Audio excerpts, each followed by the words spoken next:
Crude oil लगभग 97 से 98 dollar पर बैरल के आसपास ट्रेड कर रहा है। सवाल है, इतनी तेजी क्यों? वेस्ट एशिया में टेंशन फिर से बढ़ गई है। ईरान और यूएस के बीच डिप्लोमेटिक प्रोग्रेस रुक गई है। इस वजह से ट्रेडर्स सप्लाई डिस्ट्रप्शन का रिस्क प्राइस इन कर रहा है। याद रखिए, ऑयल मार्केट सिर्फ एक्चुअल सप्लाई पर रिएक्ट नहीं करता, कई बार सिर्फ सप्लाई के रिस्क पर भी रिएक्ट कर जाता है। और अभी यहाँ यही हो रहा है। मार्केट को डर है कि अगर सिचुएशन बिगड़ती है तो ग्लोबल ऑयल सप्लाई चेन पर प्रेशर आ सकता है।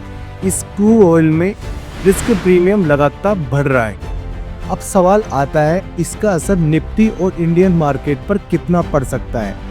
तो इसके लिए हमें अगला डेटा देखना होगा। Comes to crude oil, and we are looking at very volatile prices continuing into this one. So overnight was a strong gain. We are holding around that $97-98 a barrel mark.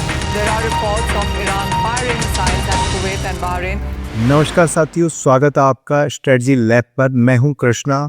आज हम थोड़ा macro को decode करने वाले हैं। सबसे पहले हम बात करेंगे स्ट्रेट ऑफ हॉर्मुज की। सबसे बड़ा इशू है ये। स्ट्रेट ऑफ हॉर्मुज एक छोटी सी वाटर चैनल है जो मिडिल ईस्ट का ऑयल बाकी दुनिया तक पहुंचाता है। ईरान ने इस चैनल में माइंस डाल दी है, मतलब सिर्फ सेफली पास नहीं कर सकती। इस एक इवेंट की वजह से 14 million barrel per day supply market से बाहर हो गई है। ये ग्लोबल सप्लाई का रफली 14% है। अब बात करते हैं यूएस और आईईए रिजर्व की।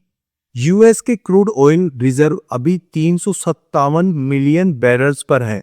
ये जनवरी 2024 के बाद का सबसे कम लेवल है। लगातार 6 वीक से इन्वेंट्री ड्रॉ डाउन हो रही है। इंटरनेशनल एनर्जी एजेंसी ने इमरजेंसी में 400 मिलियन बैरल्स रिलीज किए हैं, लेकिन उनमें से सिर्फ 50% मार्केट तक पहुंचे हैं। एक्सपर्ट्स का कहना है कि बेस्ट केस सिनेरियो में भी नॉर्मलाइजेशन अगर होता है तो इसमें 6 से 8 महीने लग सकते हैं। अब बात करते हैं प्राइस फोर्स की।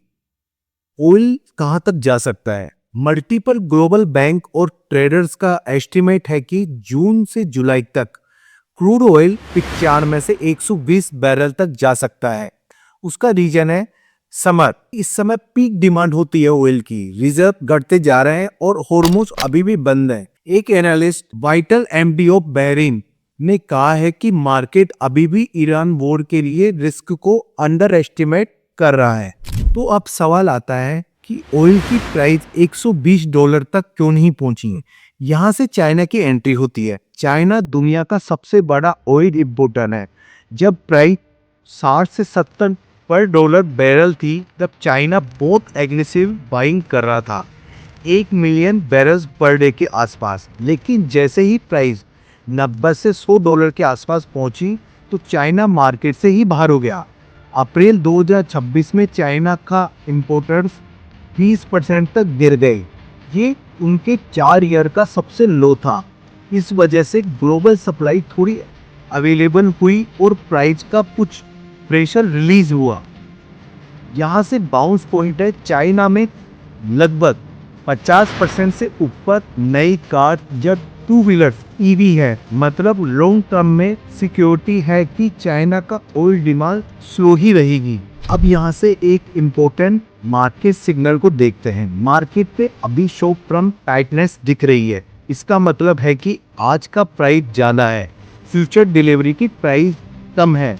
ये सिग्नल करता है कि मार्केट अभी इमीडिएट सप्लाई स्क्यूज फील कर रहा है, लेकिन long term demand major fall का डर भी यहाँ बना हुआ है। इंडियन एफ&ओ मार्केट पर भी इसका इफेक्ट हो सकता है। अगर क्रूड ऑयल 110 से 120 की तरफ मूव करता है तो Indian market Nifty, bank Nifty में वॉलेटिलिटी बढ़ सकती है।